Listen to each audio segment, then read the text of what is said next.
Gagawa ko ng, lalagyan ko ng asula. Kailangan ko munang pagtyagaan muna to kaya hindi pa ako nakabili.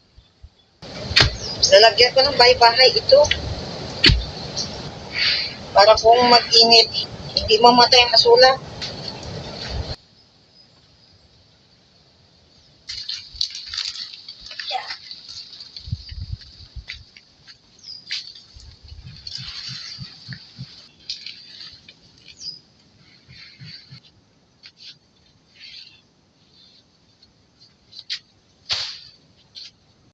O, ito na yung asula, ilalagay na natin.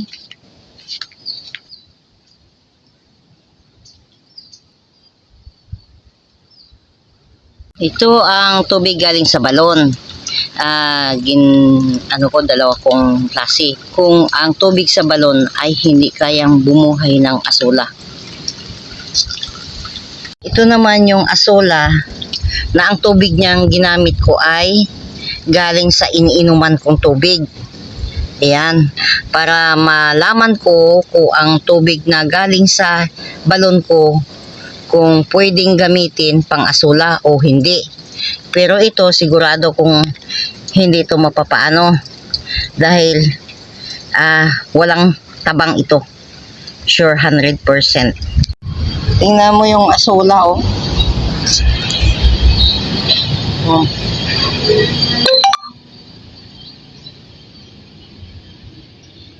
Ito na, nakulambuan ko na siya, oh.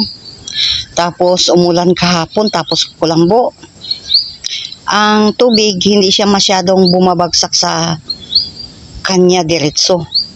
Kaya hindi rin siya basta-basta mapuno ng tubig ng ulan. Kung magtanim kayo ng asula, siguraduhin yung may kulambo para hindi ubusin ng palaka. Tapos sa gilid, nilagyan ko ng tent din para yung lupa hindi mabagsak sa kanya. Oh, ito ang kubo-kubo ng asula ko, oh. Yung malaki. Ginatabunan ang asula kay ang kanyang tubig ay steady lang. Kung mainit, papatay siya. Ari ang una kong ibutang, oh. Hello, good morning. Ito, kaya kuha ko ng tubig dito sa may asula, oh. Gamitin ko pagdilig sa flower. Ayan, oh, nilalagyan ko ng tubig. Kasi mga isang araw lang na hindi ko malagyan, napapansin ko nagakunti ang tubig. Di panibagong lagay na naman uli. Ayan. Ang asula, pag medyo maalat ang tubig, mamamatay siya. Kailangan talaga yung sariwang tubig, yung walang alat. Yung ang tawag sa amin, tayam. Yan, ugat ng puno.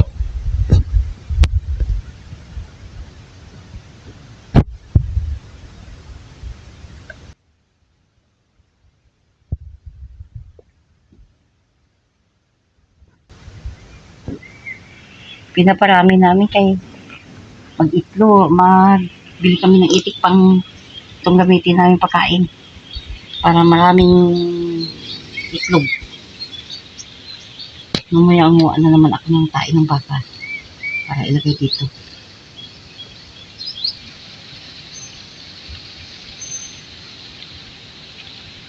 Tapos nilagyan ko ng bulaklak dito sa gilid, oh.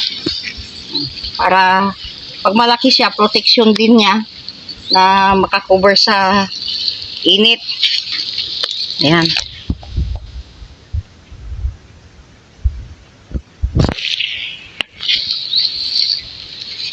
Wala kaming kulambo ngayon na pagtakip, eh.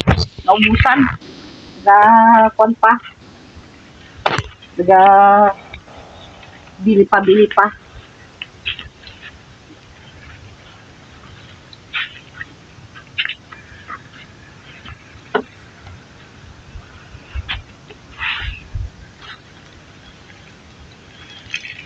Maganda ang dilig na galing sa may tubig galing sa asula kasi ang nababag dito na abon ay tae ng baka. Yan. Tae po ng baka yung ginamit namin na nilagay dito.